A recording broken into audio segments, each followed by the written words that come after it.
Voy a intentar ser breve para que no se demore más la finalización del evento. Y me gustaría mostraros pues, una perspectiva general sobre el entrenamiento de fuerza, un poco desde el punto de vista de la justificación sobre su trabajo y su desarrollo con evidencias científicas para el deportista de la carrera a pie. Podríamos decir que, como introducción, que estas mejoras o esta justificación de este trabajo de fuerza vendría dado porque se ha evidenciado que tiene una mejora en el rendimiento final del deportista de carrera en comparación con únicamente hacer el trabajo específico de resistencia. Eso por un lado, que la incorporación de esa metodología de fuerza no compromete, si se hace de una manera adecuada, el rendimiento de resistencia, atendiendo a una serie de parámetros, lógicamente, y por otro lado, que ya sabemos que uno de los grandes limitantes del rendimiento en deportistas de resistencia aeróbica en carrera es fundamentalmente la decaída del rendimiento muscular o factores periféricos no únicamente asociados al rendimiento cardiovascular, ¿no? Es por ello que entendemos que cuando se mejora esta capacidad muscular, ese limitante va a ser menor y por tanto el rendimiento del deportista va a ser mayor o va a permitir durar más tiempo en esa prueba, ¿no? Conocemos de sobra las limitaciones o los determinantes fisiológicos del deportista de capacidad aeróbica en carrera, atendiendo a parámetros fisiológicos y atendiendo a parámetros de rendimiento, pues como el consumo de oxígeno máximo, la posición de los umbrales asociados a una velocidad determinada, por supuesto la economía de carrera. Aquí sí que podríamos parar un segundo para definirla y llegar a un acuerdo en cuanto a qué supondría el coste energético llevado a cabo por un deportista para cubrir una distancia determinada asociada a una velocidad determinada también, puesto que aquí sí que va a estar la fuerza muy ligada a este parámetro y, bueno, fundamentalmente quiero que os quedéis con este valor, con este parámetro, porque otros factores como el tema del posicionamiento de umbrales o el consumo de oxígeno máximo, pues quizá en relación a la fuerza vamos a ver que cambian menos que este factor de economía de carrera. Por ello podríamos hacer un compendio de los efectos y esas mejoras o esos beneficios asociados al entrenamiento de fuerza en un resumen amplio y no atendiendo en el orden en el que quizá están expuestos aquí, pero atendiendo a que todos ellos hacen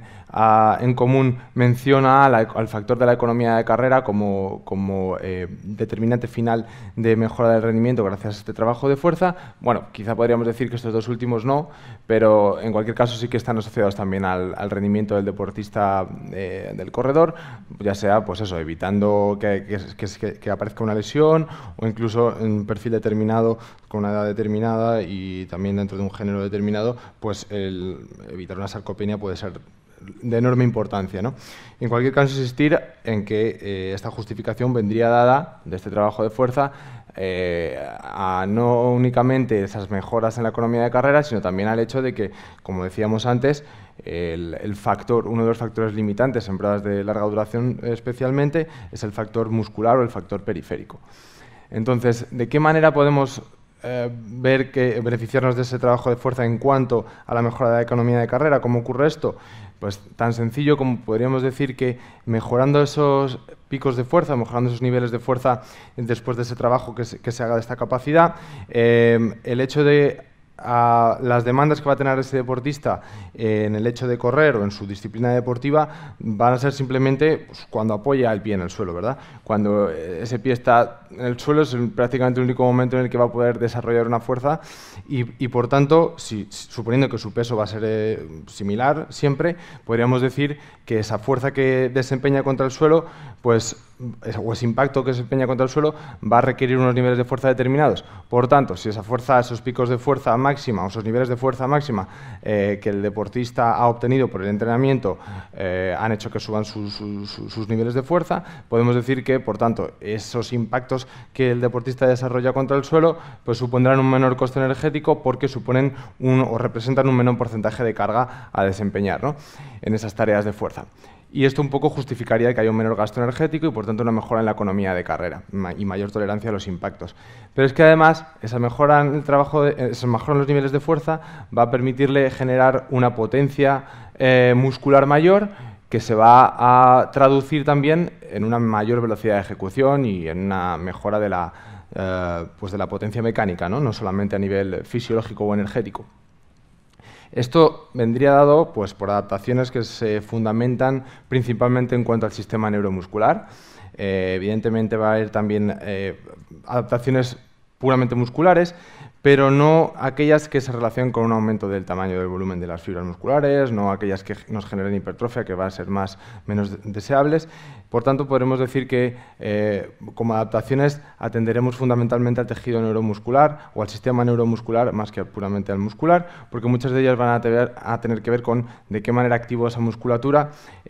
más que a únicamente pues, a factores musculares. Entre ellas podríamos decir que hay una mejora en la activación muscular y en la coactivación muscular, pero también lo que ocurre dentro del músculo viene dado por el sistema nervioso en cuanto que podemos ser capaces de poder reclutar un mayor número de fibras por cada unidad motora, y esto es de especial importancia porque me va a requerir esa mejora en la sincronización de fibras por cada unidad motora, me va a requerir menos unidades motoras en funcionamiento para un nivel de demanda de fuerza determinado, lo que va a suponer un coste energético menor o un ahorro energético que se va a traducir después en una mejor economía de carrera. Por tanto, mejor sincronización de fibras musculares y una traducción en una mejora de la eficiencia mecánica y en el patrón de reclutamiento. A nivel de publicaciones científicas nos van a llevar principalmente a metodologías ligadas o aspectos metodológicos ligados a fundamentalmente cargas pesadas, que ya nos van a condicionar sobre la metodología de trabajo que vamos a realizar, y sobre el factor de la fuerza explosiva o de la fuerza reflejo elástico explosiva, es decir, las pliometrías. Muchas veces en la literatura científica pues, no hay una clara definición sobre métodos pliométricos y explosivos cuando claramente son distintos y muchas veces confluyen en la manera en la que pues, se desarrollan los estudios científicos, pero en cualquier caso tenemos que atender a que va a haber un poquito de ambas cosas. Siempre va a estar presente esto en cuanto a todo lo que nos va a hacer mejorar la economía de carrera y que se fundamenta, como decíamos, en generar un aumento de la fuerza sin que se produzcan aumentos en el gasto energético.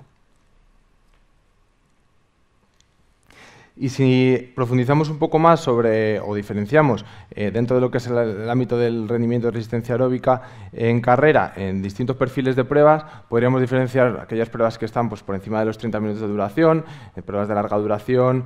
como media maratón, es decir, todas aquellas pruebas por encima de 10 kilómetros. Se observan en la literatura científica pequeñas diferencias, aunque tened en cuenta que esto es, como hablamos de un poco de disciplinas que atienden a un poco la misma capacidad, pues no se observan claras diferencias, pero sí que podemos distinguir un poco lo que ocurre en este tipo de pruebas y en cómo la fuerza determina el rendimiento en ellas en ambos perfiles. Y diríamos que en las de larga duración, pues fundamentalmente las adaptaciones que vamos a obtener vienen ligadas a ventajas o adaptaciones que pueden ser o fisiológicas o mecánicas y que vendrían por métodos de trabajo ligados tanto a la fuerza dinámica máxima como a la fuerza explosiva y pliometría. Entonces, en los estudios sí que nos vamos a encontrar con que hay algunos que solamente trabajan una metodología, otros que comparan ambas, pero sí que se observa a nivel global que se producen adaptaciones, ambos tipos de adaptaciones. Podríamos decir que en cuanto a los efectos que estos estudios dan en sus resultados,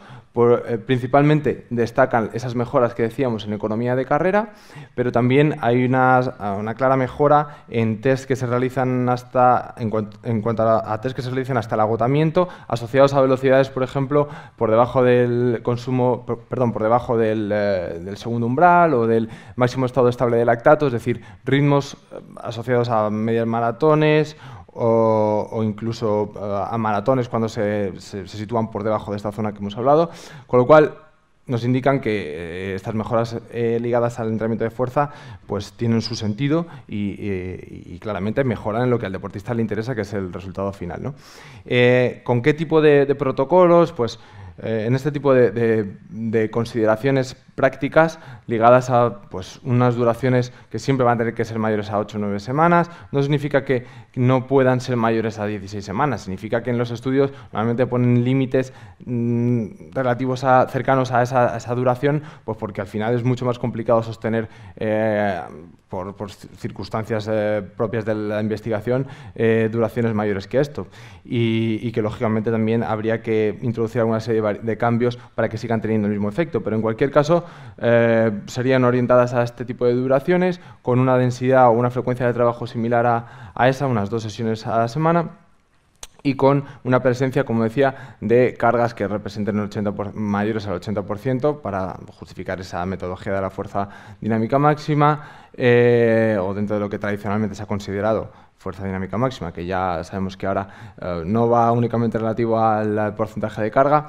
pero también que tiene que haber presencia de fuerza, de determinados métodos asociados a la fuerza-velocidad y a la pliometría, ¿no? También decir que, obviamente, como sabéis, pues el acceder a una determinada población de élite es muy complicado. Por lo tanto, todos estos estudios pues son gente o deportistas de cierto nivel, pero muy escasas veces nos encontramos con que podemos acceder a una población de élite para comprobar todo esto, ¿no? En cambio, en distancias, como decíamos, por debajo de esos 30 minutos de duración, o pruebas asociadas a rendimiento en 3.000, 5.000 metros, o pruebas de 10 kilómetros, pues las adaptaciones son similares, pero quizá en la investigación destacan más aquellas asociadas a las que realizan metodologías más encaminadas a la fuerza máxima, no tanto porque sea prioritaria en cuanto a con respecto a fuerza explosiva o a pliometría, sino que simplemente hemos encontrado mayor cantidad de estudios ligados a pruebas en las que se determinan rendimientos en este tipo de pruebas, que utilizan más esta metodología, pero realmente no han comparado si se utilizan métodos de fuerza máxima en comparación con los de pliometría son mejores unos u otros. No, simplemente hay más cantidad de estudios que destacan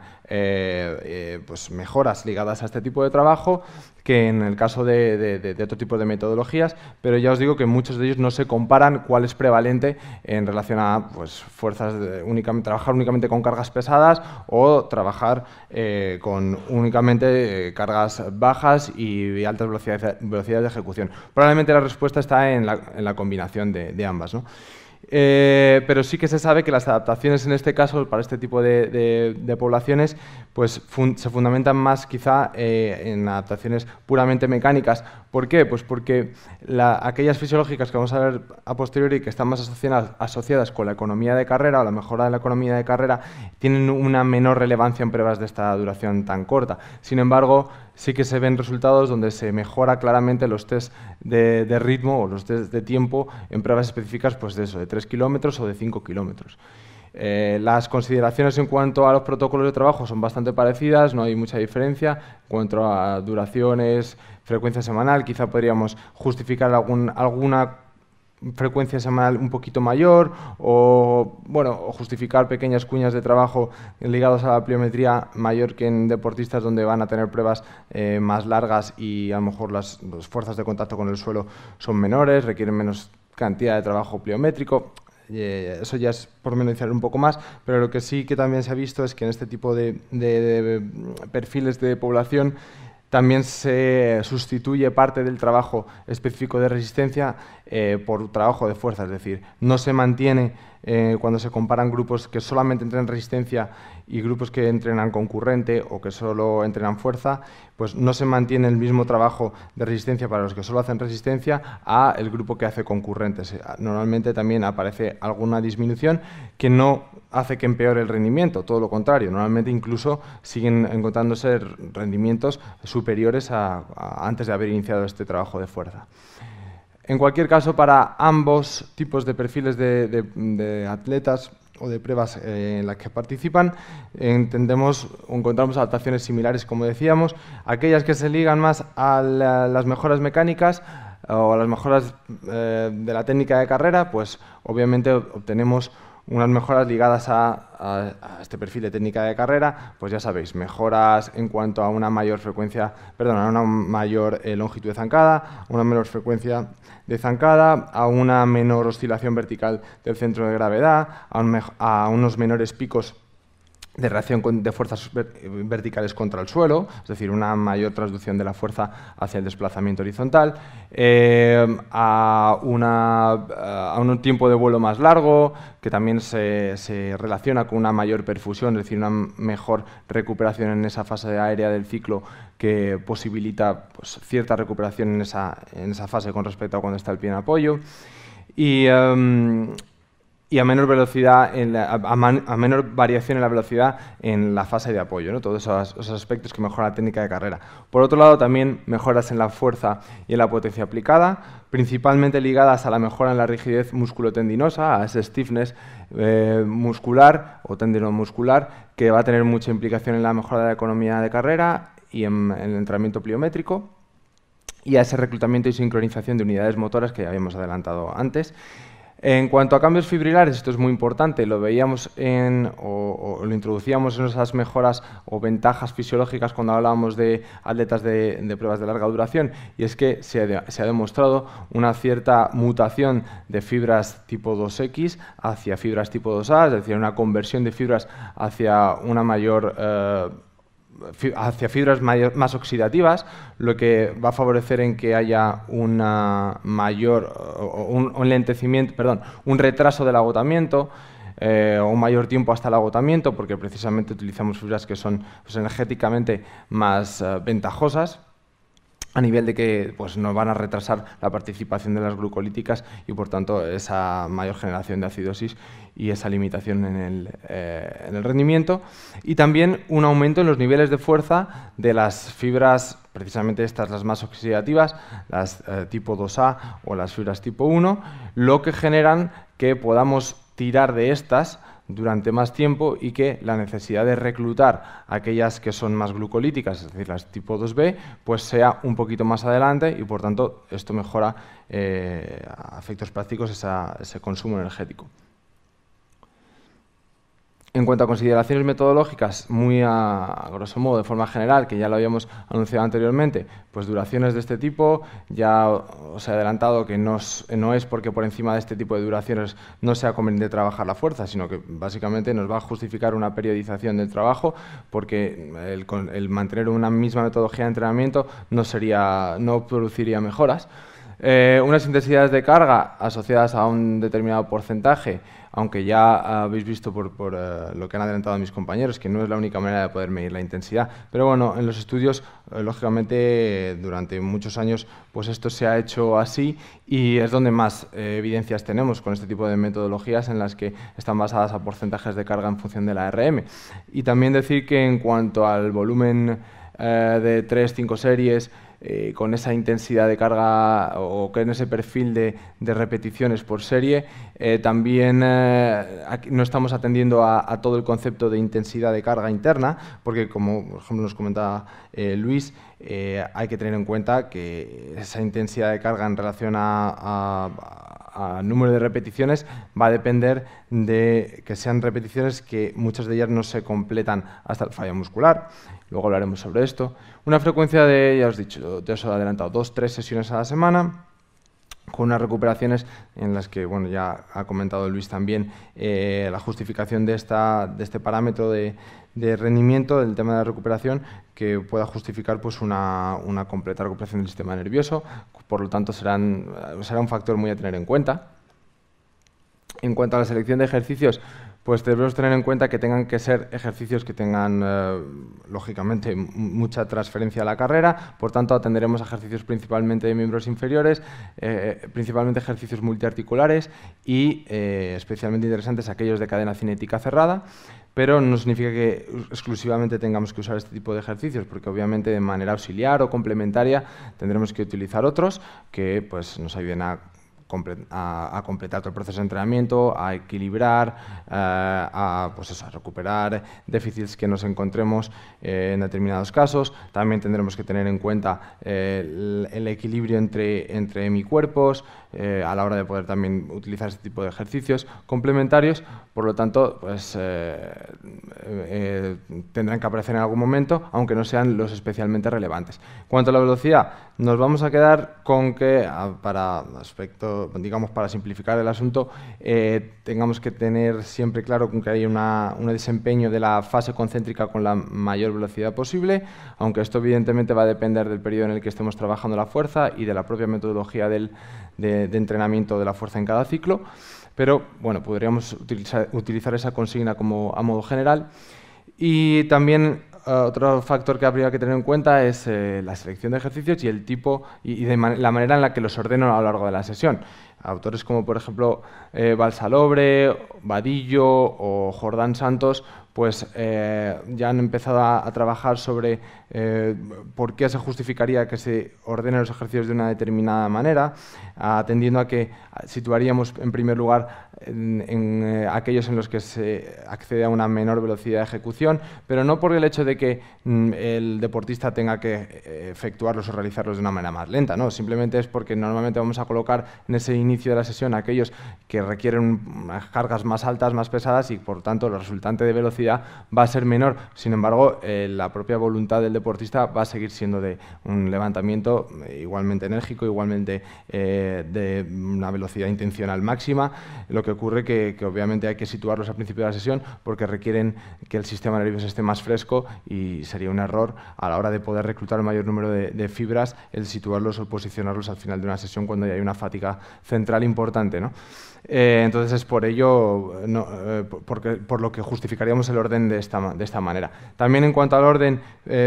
tendría cabida hablar algo, lo poquito que voy a hablar de entrenamiento concurrente, que no va a ser el objetivo hoy, pero sí que pues, justificaríamos el hablar de cómo ordenamos, en el caso de que tengamos que trabajar dentro de la misma sesión, este trabajo específico de resistencia y el trabajo de fuerza, que no necesariamente, bueno, de hecho, lo interesante es que no tengan que confluir en la misma sesión, pero si tiene que ser así,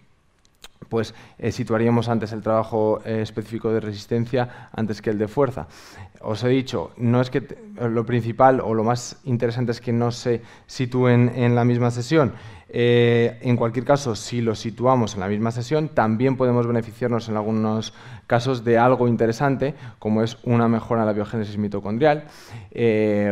justificada también por evidencia científica, y también esta ordenación de la sesión sería interesante en cuanto a que han demostrado pues, mejoras en test ligados a rendimiento determinado, en pruebas específicas de test por distancia o en mejoras ligadas al tiempo límite hasta el agotamiento.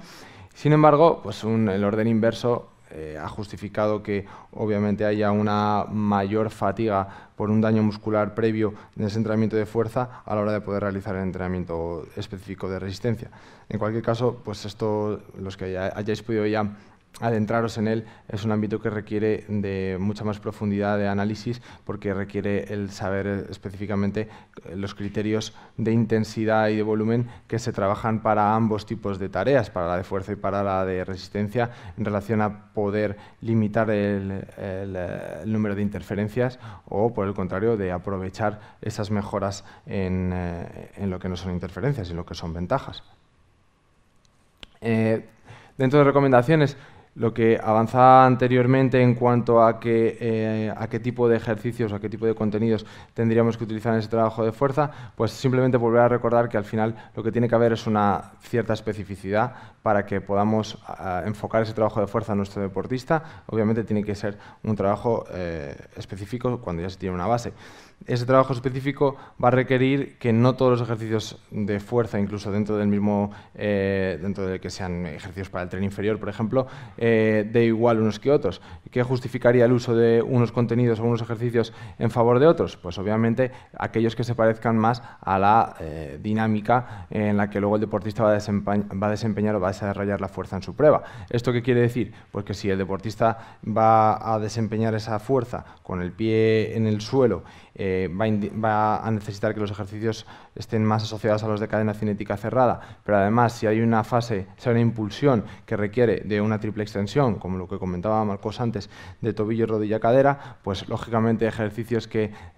tengan que ver con esa triple extensión articular van a ser los que nos interesen más en relación a otros, ¿no?, a la hora de comparar, pero obviamente esto es mucho más complejo y requiere atender también a otros factores como son el hecho de, por ejemplo, velocidad de ejecución, palancas anatómicas, regímenes de contracción muscular, el desempeño de rangos articulares. Entonces, todo esto pues, hace que unos ejercicios sean más transferibles, tengan más sentido utilizar en determinadas fases con respecto a otros. Y relacionado con esto está otra cosa que también, otro factor que del que también han hablado mis compañeros, el Rate of Force Development, que va asociado a esa fuerza por unidad de tiempo y que no es más que, aplicado a lo que yo estoy hablando ahora, que este tipo de población, deportistas de resistencia de larga duración o en carrera, pues a que no tendría sentido este trabajo de fuerza, más allá del hecho de lo que ya sabemos que mejora la prevención de lesiones y demás, no tendría sentido fuera de este ámbito trabajar la fuerza si no es para que ese deportista sea capaz de todos esos niveles de fuerza que ha mejorado en el gimnasio, desempeñarlos, llevarlos a cabo luego cuando corre en su competición. Y esto se traduce básicamente al desarrollo de fuerza por unidad de tiempo, una unidad de tiempo que cada vez supuestamente va a tener que ser menor, porque si mi objetivo es que ese deportista vaya más rápido, corra más rápido, va a tener menos tiempo disponible para desarrollar esa fuerza en el suelo, ¿no? Esto es lógico porque su ritmo de paso va a ser mayor, por lo tanto, el tiempo que se pierde en el suelo produciendo esa fuerza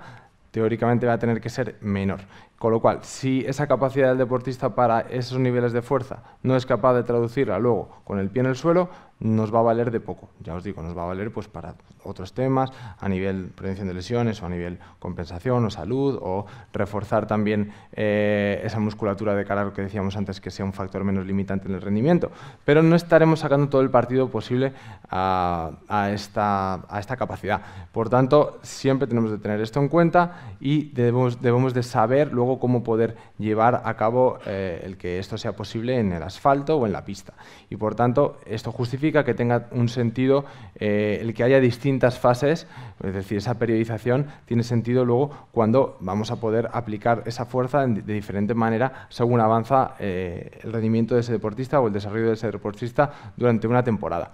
También decir que es muy importante la valoración de esa fuerza, en la manera en la que la fuerza nos va a valer mediante determinados test para conocer cómo recupera ese deportista, qué nivel de fatiga tiene ante un entrenamiento específico de resistencia o ante una competición. Es decir, mediante test de fuerza voy a poder ser capaz de valorar cuánta carga ha supuesto esa competición o ese entrenamiento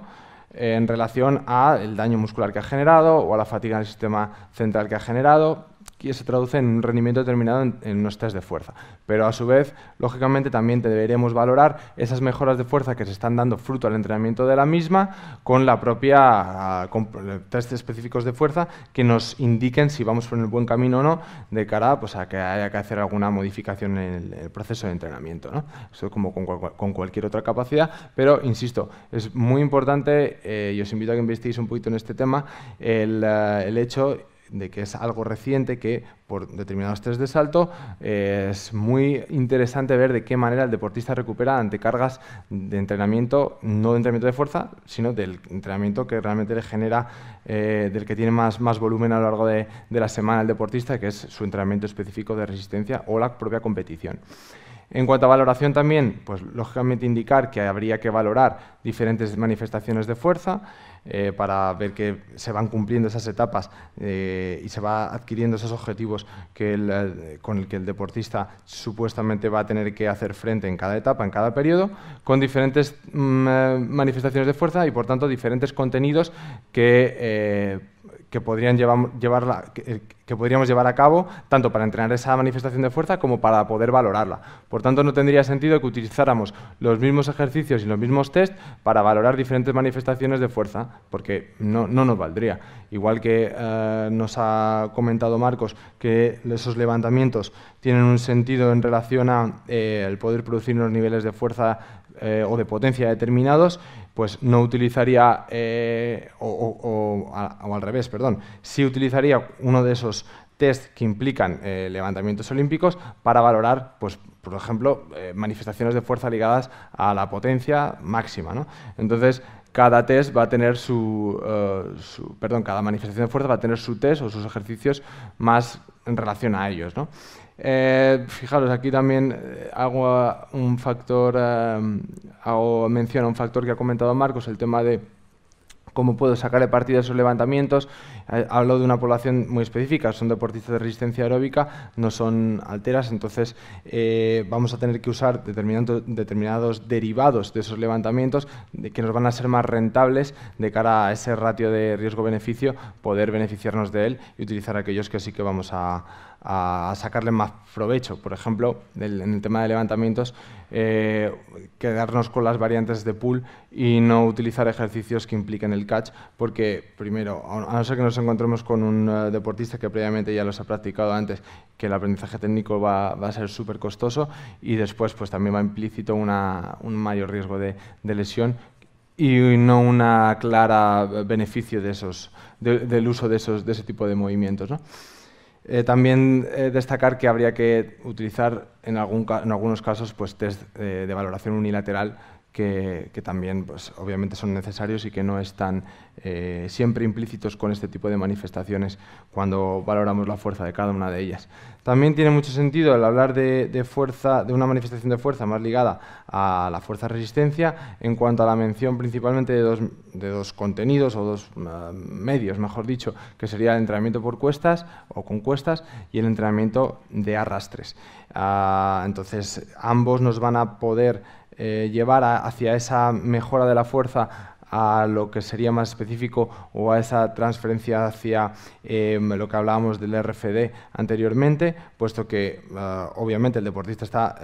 gestualmente haciendo algo que es muy similar a lo que va haciendo en carrera en cuanto a la dinámica de movimiento, tanto con las cuestas como con los arrastres, y que generan unas también adaptaciones musculares e incluso metabólicas muy interesantes y que por tanto deberíamos de siempre tener presente en esa periodización de entrenamiento. Atender también a que nos vamos a encontrar con un perfil de población distinto entre nuestros deportistas y que no necesariamente va a venir determinado por el nivel de rendimiento de ese propio deportista en su prueba, sino en cuanto a la experiencia que tiene ese deportista en el trabajo de fuerza. Deberemos de trabajar de una manera distinta atendiendo a esa experiencia previa del deportista en relación únicamente al entrenamiento de fuerza. ¿De qué manera? Pues si nos encontramos con gente inexperta en el trabajo de fuerza, primaremos más por crear una base sólida de trabajo que venga determinada por, primero, pues una fase de trabajo con cargas submáximas y rápidamente llevarlos a un trabajo con cargas pesadas, pero donde no tenga tanto en cuenta la especificidad o la especificidad hacia la carrera, ni tenga tanto en cuenta el trabajo con altas velocidades de ejecución, sino que va a primar pues, el desempeño técnico apropiado y el aprendizaje técnico apropiado y la progresión en cuanto a la carga de trabajo y al peso levantado. En cambio, con deportistas que tengan más experiencia en el trabajo de fuerza, ya sí que me puedo ir a distribuir objetivos más específicos y periodizarlos también, y voy a interesarme por una mayor velocidad de ejecución, esos trabajos de la manifestación de fuerza reflejo elástico explosiva y explosiva, porque sí que va a haber una base sólida ya creada previamente, ¿no? Entonces, podríamos hablar con este perfil de deportistas que ya tienen un sentido y una justificación, una periodización del trabajo de la fuerza, y que sería, para corredores, por ejemplo, de maratón, vendría determinada por esta línea de progresión en cuanto a manifestaciones a utilizar a lo largo de un macrociclo, ¿no? Con distintos objetivos. ¿Para qué? ¿Por qué es necesario periodizar? Pues principalmente para disipar la fatiga y el riesgo del sobreentrenamiento cuando se extiende un periodo de trabajo similar durante mucho tiempo, y, lógicamente, también para poder sacarle partido a cada uno de esos periodos que se van cumpliendo y cada una de esas adaptaciones que van consiguiéndose en cada uno de esos periodos vayan teniendo un sentido hacia llevar al deportista al rendimiento que hablábamos antes, el que es traducido en una mayor fuerza de aplicación en menor unidad de tiempo. Y por tanto, esa periodización tiene un sentido cuando se plasma pues, en una planificación real, como la que nosotros proponemos en el libro que comentaba José sobre cómo bajar de 3 horas, 3 horas 30 y 4 horas en maratón, que hemos publicado recientemente, donde se da pie a la planificación integral de todos esos contenidos de entrenamiento y, por supuesto, a esa parte de fuerza que ya hemos justificado el por qué tiene que estar sí o sí también. Por tanto, en cada uno de esos objetivos de tiempo se propone una planificación constituida por mesociclos de trabajo, y en cada uno de esos mesociclos de trabajo, además de ese trabajo específico de carrera, también hay una progresión en cuanto a la metodología de trabajo de la fuerza y a cómo se debería colocar adecuadamente para obtener los beneficios que hablábamos anteriormente: una correcta aprovechamiento de las adaptaciones que se producen en cada periodo y una disipación de la fatiga. A su vez, pues también esas propuestas prácticas tienen unos contenidos principales ligados a esa manifestación de la fuerza, también una progresión en cuanto, por ejemplo, a los contenidos de calentamiento, a los contenidos del acondicionamiento abdominolumbar y a todos esos ejercicios complementarios que hablábamos anteriormente. Y se proponen, pues, tareas de entrenamiento para cada uno de esos periodos y para cada una de esas manifestaciones de la fuerza, con una metodología de trabajo adecuada y con una selección de ejercicios atendiendo a las características comentadas anteriormente. Pues una serie de trabajo primero destinada a la fuerza dinámica máxima, con unos contenidos excéntricos también, muy importantes para el corredor, una evolución hacia la fuerza de velocidad o la fuerza explosiva, donde varían, pues, lo que hemos dicho antes, contenidos en cuanto a la especificidad del gesto y del ejercicio al seleccionar, y también en cuanto a la metodología de trabajo, que la tenéis expuesta en cada capítulo, evolucionando hacia manifestaciones de la fuerza reflejo elástico explosiva y encaminándonos hacia una puesta a punto final antes de periodos específicos de una manifestación ligada a la fuerza resistencia, o la fuerza específica, o la fuerza técnica, con elementos más relacionados con esa técnica y dinámica de carrera. Este es el libro, lo tenéis en la web de Fisiología del Ejercicio, en el enlace, y también está en Amazon, así que os animo a que le echéis un vistazo. Y nada más, muchas gracias por quedaros hasta el final.